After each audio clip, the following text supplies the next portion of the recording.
Good morning to those of you out there on the West Coast. Good afternoon to those of you here on the East Coast with me. Today, we're going to be talking about how to get into federal buyer doors to shape opportunities. And so in particular, I'm coming at this getting into federal agency doors from a capture perspective. A lot of us understand, right? I think if you've been in government contracting long enough, you understand that you need to get in to these federal agency doors. You need to talk to people in order to influence the opportunities. And when we say influence an opportunity, we're really talking about minimizing anything that is a weakness of ours that's in that RFP that's going to come out, and maximizing or emphasizing anything that's our strength. So trying to get it put into the requirements or into the RFP, or getting the buyer to think about it, or from the acquisition approach as well, maybe getting it on our contract vehicle. But no matter what it is, that's not today's training, but it's about getting in, right? Imagine having conversations where you have an opportunity in your pipeline and you can go in and have a conversation with a program office, somebody in the program office, whether it's the program manager or people farther down the line, or even people who are influential to that program office that might own the contract, but they're also impacted by the requirement. Imagine having conversations with them about the solutioning or the direction they should be thinking. Imagine having conversations with contracting officers, KOs or COs, right? If you don't know this, by the way, occasionally I just remind people that CO stands for contracting officer, except for in the military, it stands for commanding officer. So we say COs or KOs.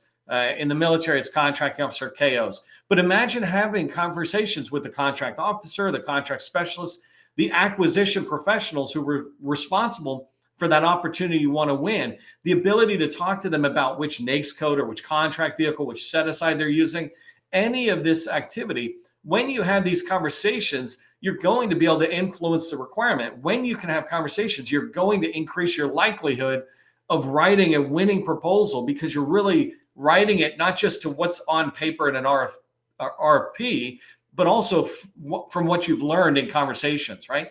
And I think this statement in bullet number 3 is pretty darn clear. Sales in your business requires you to do capture, and capture requires you to have relationships.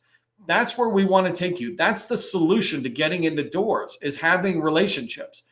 The challenge that I faced when I was a government contractor was people would say the success is in relationships. Capture requires relationships. I'm like, cool. How can I get those relationships? Could I have 2 or 3 of them, please? No one would tell us how. Well, today's training, right? And all the training I do is always focusing on not just the what, but the how of it.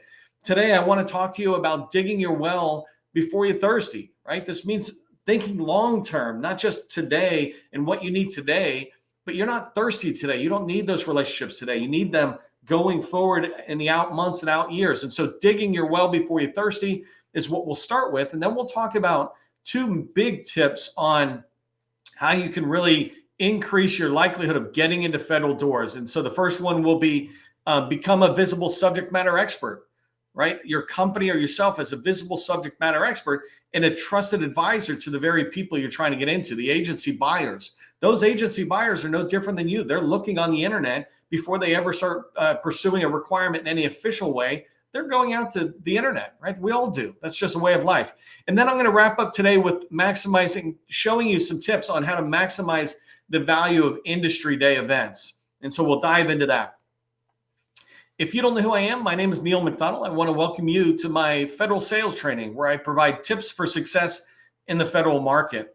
I spent 20 years in the federal market as a small business owner, and since 2018, I've been teaching people like you that government contracting is not a secret. It's just a process. When we follow a process A to Z, we're going to have repeatable, predictable results, and that's what I want for you.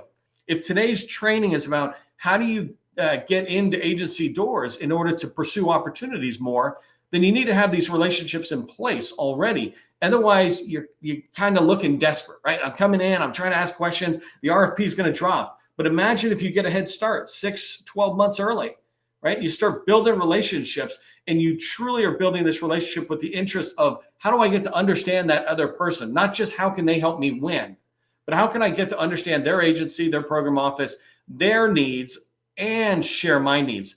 And so getting in the doors absolutely requires the relationships. And I just wanted to make sure we're all understanding the 3 different types of relationships that you can have.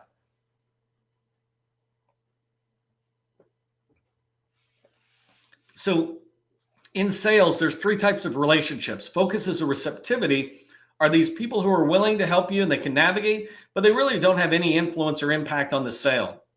They're just willing to help you learn about their agency and make introductions. So those are focus or receptivity. And the most obvious one in the federal government are small business specialists. They have no real impact at all on a requirement the government has, but they can help you navigate the agency and learn about the agency. The second one is focus of dissatisfaction. These are typically the program office. These are the people who have the challenges or the needs, the goals, right? They might not have a problem today, but they have future requirements that they want. And that makes them dissatisfied with how things are being done today. And those are the very people you want to meet, right? They're the ones where you can really understand the challenges and the problems and the goals and how they align to your products or services, your solution. So coming in, so you want to build relationships with focuses of dissatisfaction. The third group of people are the focuses of power. In the federal government, these are the acquisition professionals. In particular, it's the contracting officer. Only the contracting officer signs a contract, right? So you want to have a relationship with somebody or multiple people from each one of these three types of relationships. When you do, you're covering down on an agency from the three different angles that will lead to a win for your opportunity.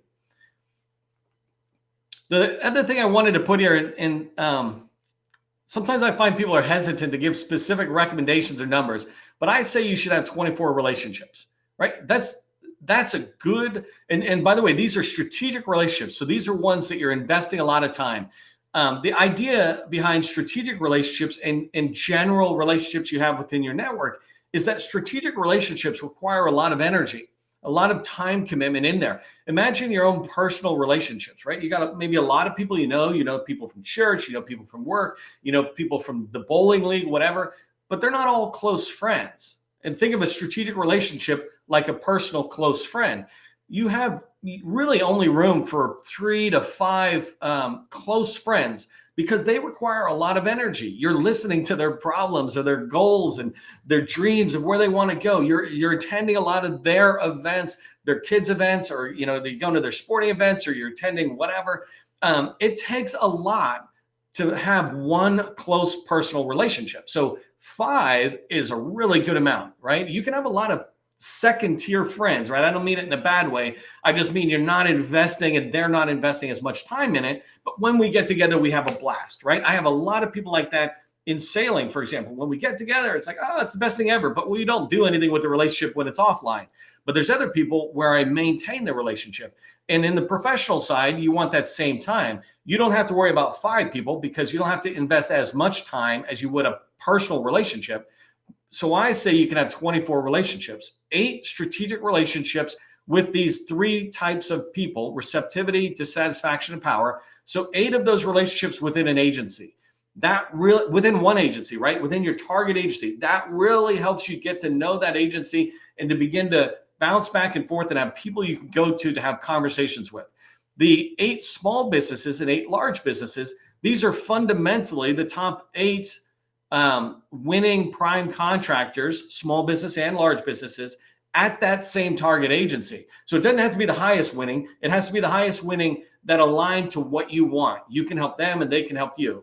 Some people sometimes call it a cultural fit, just really more of a mutual growth fit is what I'm looking for. But you want these relationships because when you have these relationships, they only, especially the business relationships, they are 15 to 30 minutes every 2 weeks. You're having meetings and you're talking about a pipeline, you're moving things forward, especially if you're focused on a target agency, you're able to talk about that. Well, when you think about 16 meetings, half hour, that's only 8 hours invested into these strategic relationships that will help you grow. 8 hours in an 80-hour work period, right? 2 weeks, you're meeting 8 hours with these people, and then you've got 72 hours to do whatever else you do in capture, business development, et cetera. So when you're looking out and building your relationships, make sure you're sitting there keeping that number in mind. How many relationships do I want? How many strategic relationships? Not how many people do I know? I have 24,000 followers on LinkedIn. Are those all close relationships? I don't think so, right? And you could cut that in half. 12,000. Are those all close relationships? No. When I look into LinkedIn, frankly, what I'm looking for is my 24 people within LinkedIn that I would want to build a strategic relationship with. The other 23,900 and whatever thousand, right? Those people are all my network, the connections. If I can help them or they can help me, that's great. We'll pass in the day and the night, right? But there's certain group of people you want to develop strategic relationships with, and you need to determine a number and then a type of relationship. Who do I want to build those relationships with? Okay, so the second or the first main tip. So I was talking about relationships there, and it's vital you have relationships if you want to have success in government contracting, in capture, especially getting in and talking to an agency about the opportunities you're pursuing. But I wanted to give you two specific tips that you really want to pursue in the next, going forward continuously. It's not even like it's a project; it's ongoing. So the first one is, I want you to demonstrate that your company or you are a subject matter expert in something. And when you do that, you will become a trusted advisor. So let me talk about what that means. First off, if you're not familiar with the term social selling, this basically is social media, right? Social selling is now this idea that everything is on the internet. We began to go that direction before social media ever came around. And I've been doing sales before the internet even came around. So I've been through these evolutions, which every single one of them are just fantastic because it just makes it easier and easier every time to build your network, to interact with people, to let them know who you are or who I am, right? So social selling, though, you can think about this on LinkedIn. That's where I really want you to focus on social selling. A second tier might be YouTube, but really social selling is done on LinkedIn. And it's this idea of two things. One is to be visible to the buyer and teammates when they're looking for you. So somehow being visible, and I'll talk about that in a second. And the other is for you to be able to research them and to engage them long before you ever meet them. This is the new norm, right? This is the new selling. Yes, there's still conferences or events you might go to, but those are bonus activities. The real activity and the real sales activity is in social selling. Your buyer is getting to know you and your offering long before they ever meet you or get a proposal from you. They're on the internet, they're doing the research. And so you want to be doing that same thing with agency personnel and with teammates. So when I describe it as subject matter expert, I'd be really curious on what your example is going to be. But from my perspective, it means you're good at something. You're really good at something. It always kind of amazes me when people start a company and they don't know what they're going to sell. I'm like, well, what gave you the idea to start the company in the first place? I'm not knocking it so much as I'm confused, but I'm definitely clear on this. You need to have a clear, focused offer if you're going to succeed as a business. And if you have a clear, focused offer, something that you can communicate really easily that this is what we sell, this is who we sell it to, and this is the benefit that they'll get from it. If you have that, then theoretically you are a subject matter expert on that. So I know a customer who's somebody in our community who is an expert in elevator services. I know somebody else who's an expert in zero trust architecture. Somebody else who's an expert in enterprise network engineering. These are areas where they're subject matter experts, and so they know their stuff. That's the first thing. The second thing, by the way, quick sidebar for SDA. There's another thing that you can be considered out there when you're a subject matter expert. We like to say it's a supreme domain authority, right? You want to be seen as that supreme domain authority in your business. I don't know if you did this already, but in the chat, did you put 2 or 3 core words that said, this is our core competency, or 2 or 3 keywords that said, this is our core competency? If you did that, then theoretically, that's your subject matter expertise area, right? I'm a subject matter expert in project management or in workforce development. Whatever your 2 or 3 words are that describe your company, theoretically, that's your subject matter expertise. So you want to be putting that information out on LinkedIn. You want to be talking about that. Sometimes I see people talking about all these unrelated stuff, and you got to keep in mind, if the buyer is looking for somebody like you don't want them to see you talking about what I do or what this person does. You just want them to see you talking about elevator services or zero trust architecture or cybersecurity, right? One thing that's your core competency, that's what you talk about all the time. So that's what evolves you from being a subject matter expert to this trusted advisor. And the way you become a trusted advisor in social media and in social selling, obviously, you're sharing your content, you're sharing your information, you're sharing your how. But when you do this, you're becoming a trusted advisor to other people. I would submit that many of you who watch my trainings see me as a subject matter expert in government contracting, in particular in the BD and capture side of it, like not pricing. You see me this way because that's what I share all the time. And I'm a trusted advisor to you because you begin to see me sharing this all the time. And when you follow my tips, you see progress towards where you want to go. That's what makes me a trusted advisor, whether we meet or not, in your eyes. I want you to do the same thing on your area of expertise for your target buyers. Who are you trying to sell to? Are you trying to sell to the federal agency? If you're trying to sell yourself as an expert in this area, then share content about that. Become visible as a subject matter expert. And then it'll lead to a subject or a trusted advisor. So I wanted to give you 2 quick examples of how I did this myself. So one is, so I started using LinkedIn 2007. I've been using LinkedIn a long time, right? And initially, when I dove into it, I dove really fast into using it as a recruiting tool. A lot of people use it as a job tool where they're trying to get a job. For me, back in 2007, I had a Microsoft SharePoint company, a government contracting business. And so for 10 years, I had that business, and I used LinkedIn as a way to reach expert SharePoint people and people who were experts in Microsoft products so that I could hire them. But it was a great way for me to engage with them. And the way I did it was I was constantly sharing out SharePoint knowledge-based articles. That's what I've got here. So if you go back to YouTube and look at some of my very earliest videos, they weren't on government contracting. They were on SharePoint or Microsoft 365 products. And I would share that stuff out every day, right? And you don't have to do things every day. I'm a glutton for punishment, right? But you do want to do it on a weekly basis, maybe twice a week, but you share it out. And so I shared SharePoint knowledge-based articles out, this first example here, over and over for years. And I attracted not just the very candidates that I was looking for, but I attracted federal buyers and teammates who went, oh, you're always talking about SharePoint. We've got a project. It's got a piece that's SharePoint. Can you come talk to us? Right? I had third-party vendors coming and saying, hey, you do SharePoint. We kind of work with SharePoint. Can we talk?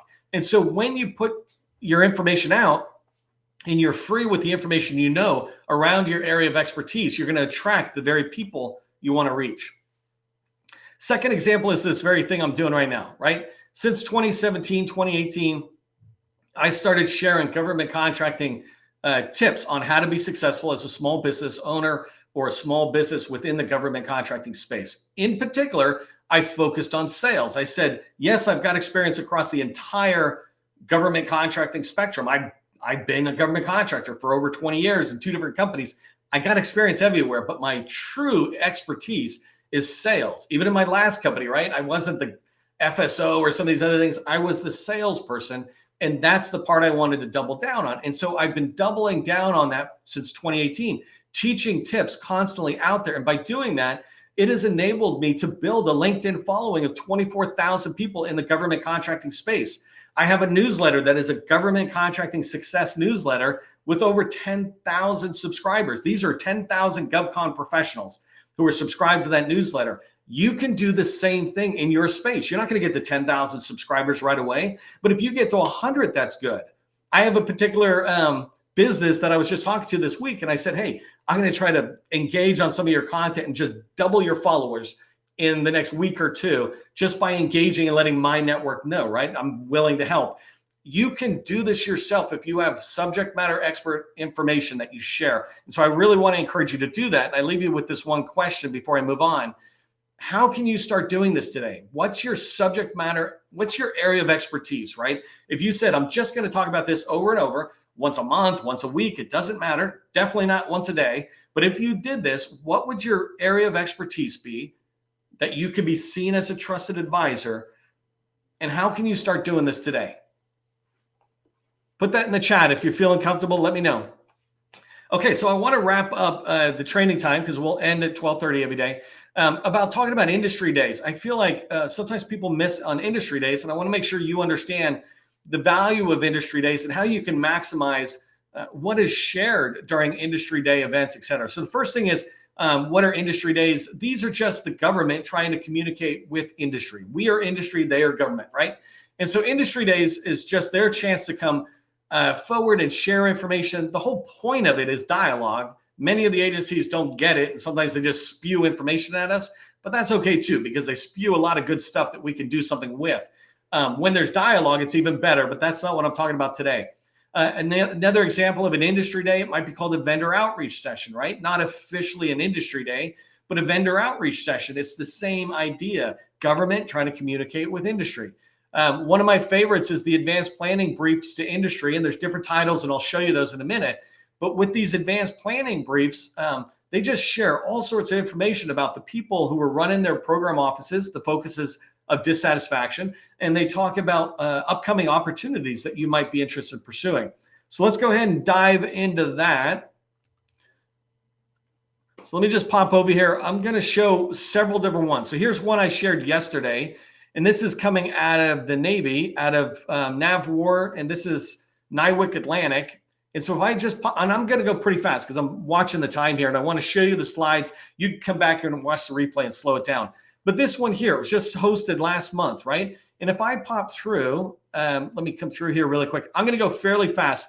But the first thing is, right, remember, getting in the door, it's about relationships. Having relationships begins with knowing people. So here's Steve Harnig, who's the basically head of contracting over at Nywick, right? He's a great one to know. Even if you can't really have long meetings with him, he might introduce you to the people downstream, et cetera. But you get his name. So let me go through a couple of these slides because those don't matter to what I'm saying. And so here, so it starts getting to forecast. I'm in an industry day slide where now I start getting people's names. Here's Todd Rollins, and I can start looking at C4I and readiness and see what he's managing. I can look in here and go, well, is he a program office person, or is he part of the contracting shop that supports this program office or PMW 700? So the different projects in there. And then as you come forward, right, you see the opportunities that are in here. Here's small business set aside. So this is good information that's in here. This is one example of an industry day brief that has information that you can capitalize on. So what you would want to do is to take some of this and maybe reach out to Todd and say, hey, Todd, can we have a conversation? I wanted to ask you about this telephony engineering and technical logistics, blah, blah, blah, right? And then you go forward. Here's Erica Smoke, I think her name is. I might get it wrong. But here it's talking about enterprise systems and expeditionary warfare. This is something one of my customers would be interested in. And if I move forward and I look at her opportunities, I can see some of this is really interesting to me, like this whole idea of acquisition logistics, right? So I would follow up. That's one example. That was October, right? I put out tons of these. If you're not following me, follow me. And it's a great way to see what you might have missed. That one was like 17 pages. This one is 112 pages. I think actually, if you come over here, so I'm just going to my activity. So if you're following me, you can come find it in here. But if I come down here, you can see an article I just shared this week, and it's NAVC Industry Day for October. And if you come into this one, you will see that I shared this and I broke it down by cyber engineering and digital transformation, by industrial operations or logistics directorate, IWS. So you can see I've got it broken down and you can go into it. These, though, all came from here, the 112 slides that came out of NAVC. And Ann Bannister runs that small business group over there. And these guys are one of the best reaching out and engaging industry and discussion. But if I go through really quick, and sorry for hitting the slides a lot, but let me just come down. I guess I could have lined it up, but just bear with me 1 second. It's a little brutal. So now if you come in here, I'm looking at, so here are PEOs. These are program executive offices. These are big groups. And the reason I want to point this out, though, is if you look down, this is the title slide. The very first thing I'm seeing is an org chart. When I come down, I don't need you to see all the words necessarily, but right here, the deputy program directors, those are small business advocates. And so throughout this entire deck, NAVC and the program executive offices down below are communicating who are the people you should be talking to. Whoa, sorry about that. Who are the people out there that you should talk to? Here's another example with PEO IWS, right? All these small business advocates. Did you know those people's names? I didn't before the industry day, but I see it. And I'm like, okay, let me start building relationships. And if you build your relationships long-term, you can be getting on these people's radar over and over again. Let me show you one other. This one here, I just shared this morning. I didn't share this particular one, but I did share something about the Defense Human Resource Activity, or DHRA. I shared this out, but here's this huge deck that they have. And this is a little bit outdated because this is 2022, but you can go in here and it's the same thing. Sorry about that. It just pops down. But as you come through, you can start getting a lot of information. Let me drop down a little farther. You can see about opportunities they have. You can begin to see how their organization is structured, right? You can see the spends that they have, et cetera. Like here's a $2 million one. These are huge. Let me show you one more tip here. So in industry days, sometimes they put out the attendee list. And so if you come in here I'm able to look at all these different companies and realize, oh, some of them are small business, some of them are not, but these are people who attended this event and who said that they were interested in maybe teaming up with others. And so you got names, emails, and phone numbers. When you're trying to build relationships and when you're thinking about success comes from relationships, then going to an industry day and looking for the slides, looking for the attendee list, this enables you to be able to build a lot of relationships or start reaching out in order to build a lot of relationships. For all of us, as you go forward through the rest of your day, just remember, government contracting, it's not a secret. It's a process. I'll see you in the next training.